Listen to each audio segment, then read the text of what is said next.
Welcome back to another episode of Who Should You Choose, a video series where I go over the prior videos, questions, and comments and help you with your hot lineup decisions. Yesterday, I did a little playoff preview, and I got to admit, super wrong about the Montreal Canadiens this year. So for all the Habs fans out there, look, unfairly, I dislike the Montreal Canadiens so much that they might be my least favorite team. Mentioned this a number of times just because of the video game. Nothing I can do. I apologize. It's okay to not like teams, but I'm also someone who is very self-aware. I was completely wrong. Lane Hutson's going to win the Calder. Montreal is going to make the playoffs. And hey, I hope you guys don't win simply because I don't like the Montreal Canadiens, just like LA fans don't like the Sharks or pretty much anyone. But hey, it is what it is. I will be following the Leafs just because I want to see the Leafs win. From my dad one time, the old, he's got the shirt, the one more before I die.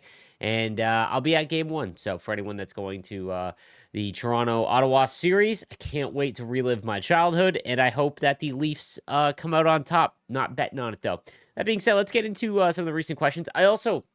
Actually, before I do that, we did get news that Team of the Season Week 3 is dropping today. Thursday, not Friday. It is a holiday, Good Friday in Canada. So EA Vancouver obviously follows Canadian holidays for the most part. So there will be no content Friday, I don't believe. Team of the Season is releasing today. So I know Thursdays is normally no content, but if you want to take a look at 5 p.m., I'll be streaming, go over all the content, all of that for the final week of Team of the Season, which has been pretty underwhelming. But hey, maybe they can save it with a big week 3 release. All right, so we'll start up first. Windsor Spitfire says, Cam, solid haircut. Thank you. I'm at the age, man, where like I don't like my haircut. I usually just go with the zero to skin fade, and I'm just like, that's a old trend, and I don't really want to just have like a Caesar. I don't know. If you guys have a nice haircut for anyone in their mid-30s, let me know. That being said, I remember a few years back they removed the ability to make 66 and 99. It didn't go over well, and they brought it back. They don't have a plan. They brought in a new team that thought they could do things better, but they don't understand the game mode or the player base. I don't have any faith that this game will take a step forward next year, especially after the big step back this year. It's team of the season. I cannot find a game on a Saturday night. The future does not look good. That is a very good point. I think it was NHL 21. It was old. I remember being in my old apartment.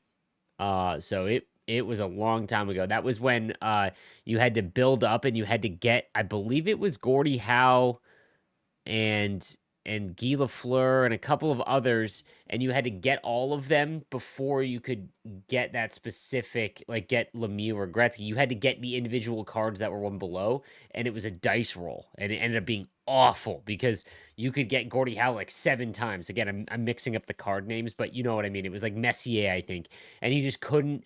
You had to get one of every single card, which was brutal because that's RNG. Don't want that. I'm with you, man. I'm with you. When they remove the ability to make them, it's not good.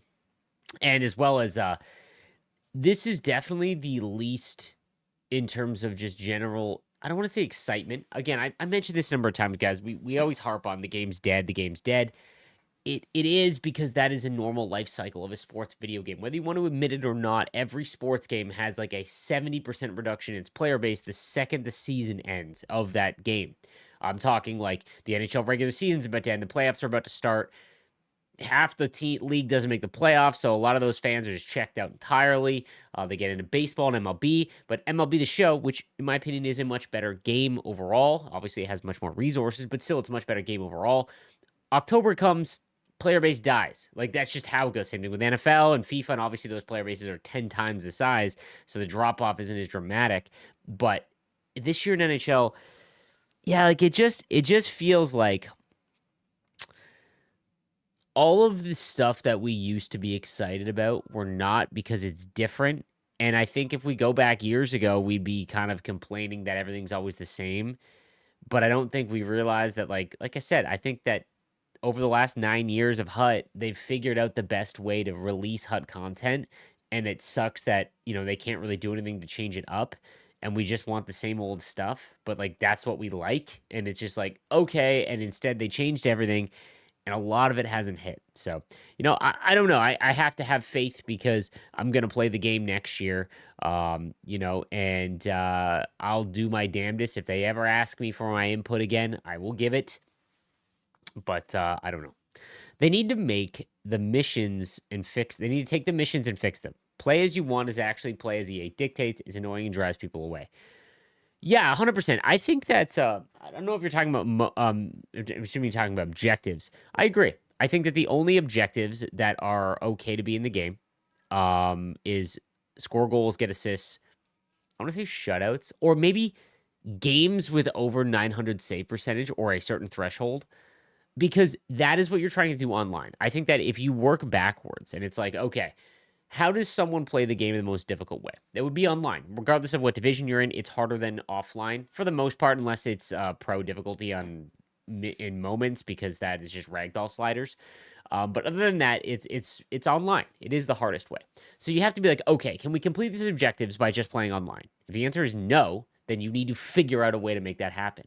If the answer is yes, then everything trickles down because if you want to play offline, if you can do it online, you can easily do it offline, right? So they definitely need to figure that out. I think that the modes themselves, we begged for a drafts champ style mode, and what we got was just technically has a draft aspect to it, nowhere near what we wanted.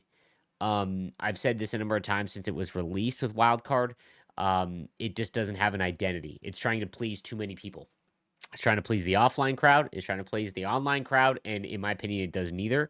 I'm sure there's people out there that do enjoy it, but how Wildcard should work is the Warp Speed event drops.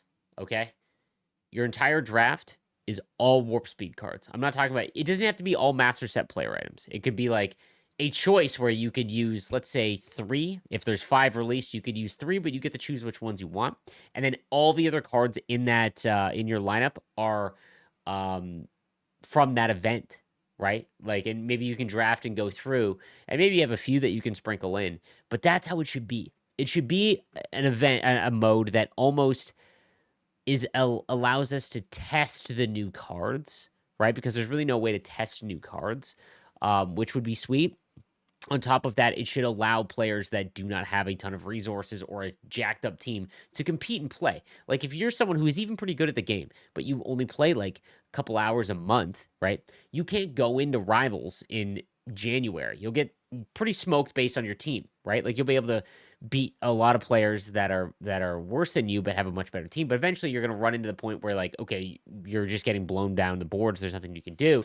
Wildcard alleviates that. It also needs way better rewards for winning consecutively. Like in what we begged for was Battle Royale, which is in BR is in MLB. And how BR works is you have a run and you need to go 10-0 before you lose twice. Okay. So you need to go 10. Your first win doesn't count. You need to go 10-0.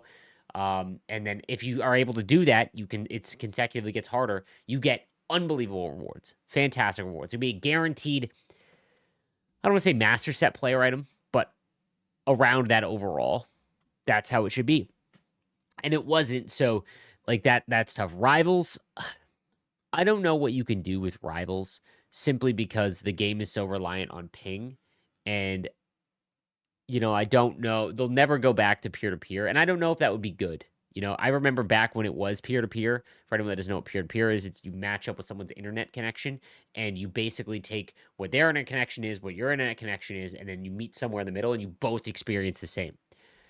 And why that was good technically is that everyone's on the same playing level. So even if you're playing someone from Alaska, right, they're getting bad ping too. So you're both struggling with it, right? Whereas what we have now, if I match up with someone that's in Quebec that's getting 2 ping and I'm getting 25, which is not bad. 25 ping is great. It's a 20 ping difference. That is noticeable. That is when you hit R1, there is a slight delay. Not a lot, but there is enough. Pass is slightly delayed. Every little input is just slightly delayed, and those add up, and it's very difficult to compete. And that's not just with QCs. It's, out west too, like, or Virginia. When I go to DC and I play at District E, I get 2 ping flatline, and it's incredible. Feels like I'm playing land. So I don't know how you fix rivals because of that. And the player base, you can't match up with 90% of the player base because you can't search everywhere, right? So it's hard to find games. It's just I don't know. I don't know. Slaves, do you think they could keep X factors if they didn't choose top tier talent? Let's say the oil. McDavid and Draisaitl will always be a factor. So what an X factor. Ekholm, Nuge. If they made it the fourth or lowest best player, it would be so much more fun. They kind of tried to do this 2 years ago when they gave every team an X factor, and obviously there was teams that have great players, multiple. Like you got Draisaitl but no McDavid. I think this is probably the way to do it. I do think this is probably the way to do it. The problem is you run into what we're experiencing right now where they just don't upgrade regularly. I think one of the things and the biggest letdown of power up cards is that they just don't upgrade regularly. How it should be, you use the card, right? Let's say let's take your example. Nugent Hopkins. All right, you get the Nugent Hopkins X Factor card. Here's how this should work. It should have nothing to do with future release content.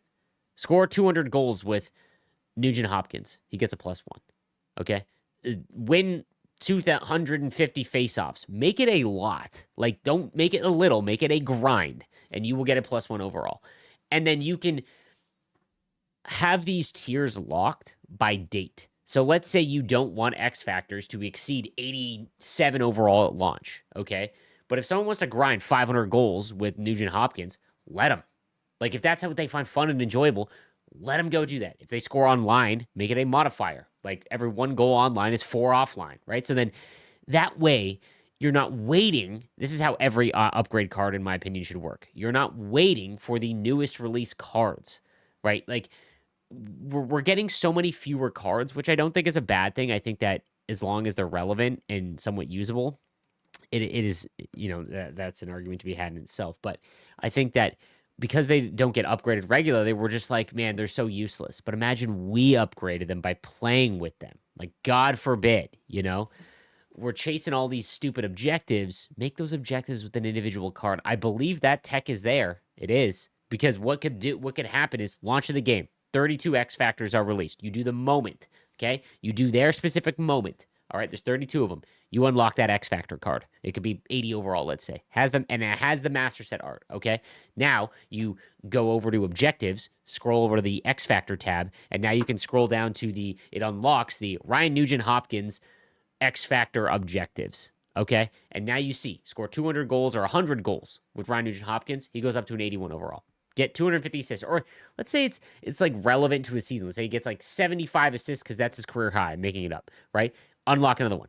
Get 7 points with Ryan Nugent Hopkins on Superstar, or maybe let's say Pro and above, or online. Unlocks an overall, right? Like make them relevant to that player, and then cap it at 85. Okay, and then when the overalls increase, let's say December.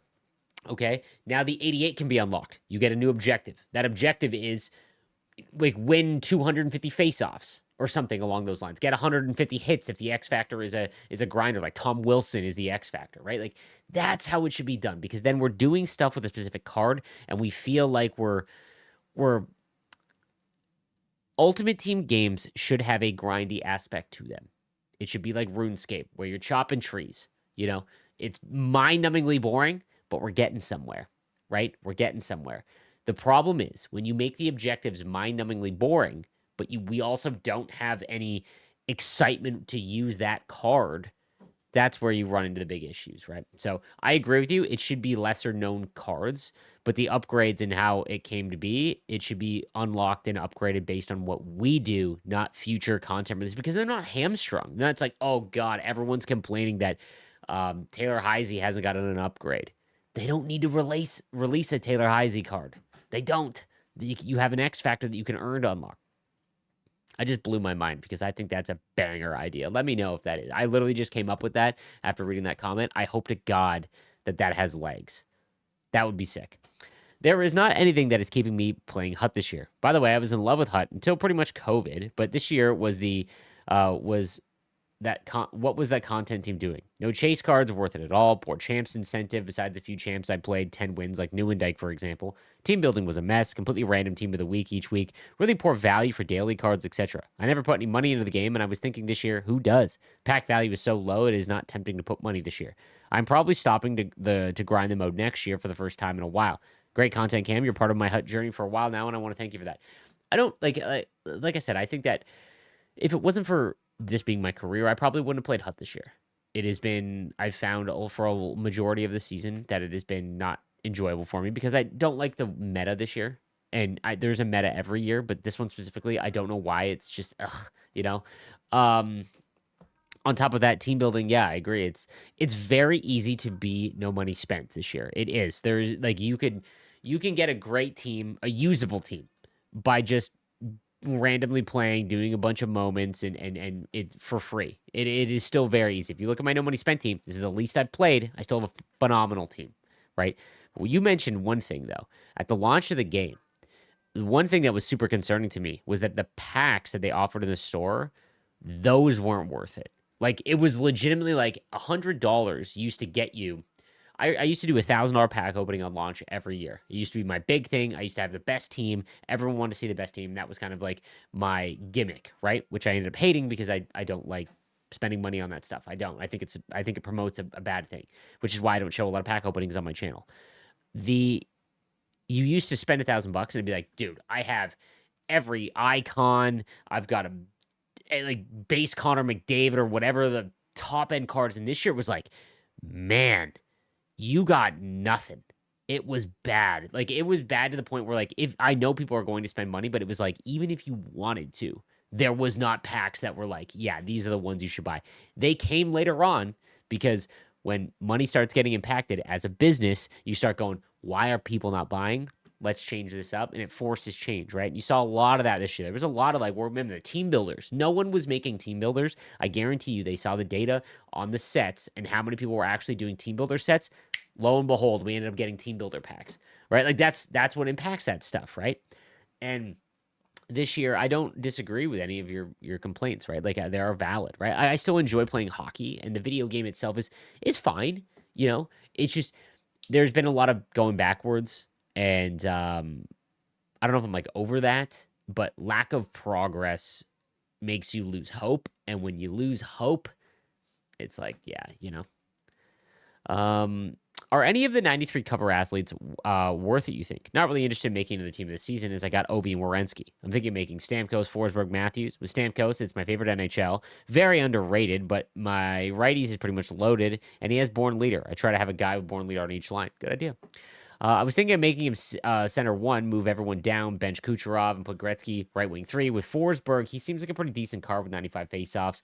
Matthews, well, he doesn't get cards, and putting him C1 would be a dreamline one. Or do I scrap and I just look to upgrade Crosby to his X Factor as well as Kucherov? I mean, Stamkos is probably him and Makar are the best ones, I think. Forsberg and Matthews are both great. I would probably hold off for another event. But if team of the season wasn't going, even though team of the season is going on, the value is so rough.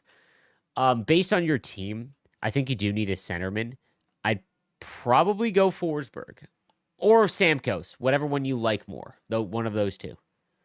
Wait, Lidstrom is still a 90. He just had a Cornerstones event. Is he not the definition of a Cornerstone defenseman? WTF? Cam, I'm only a minute in. As an Oiler fan, I love you. I like your oil over LA pick. I love your Ottawa pick. I like most picks. At a go, man. Yeah, like playoffs are so fun. There's a couple teams I would love to see do well. Like, I would love a Canadian final. I used to think that like who cares about that, but I think it would be just good for the game to see a Canadian team win. Not because like, yeah, go Canada, but like it needs to be shown that the tax issue and the living in Canada issue can be overcome because there is a reason why a Canadian team has not won.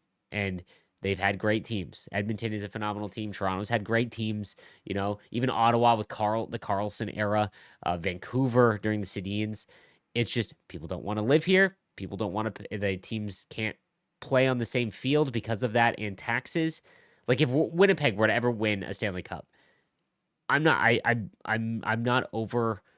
I feel like I'm not over exaggerating here. That would be one of the most impressive sports wins by a franchise of all of the four major sports. Not because they are not a great team. They are a great team. They have, other than Buffalo, are the least desired place to play, meaning that they don't get free agents. And if they want to pay to keep their players, they got to overpay and they have to draft as well as they possibly can.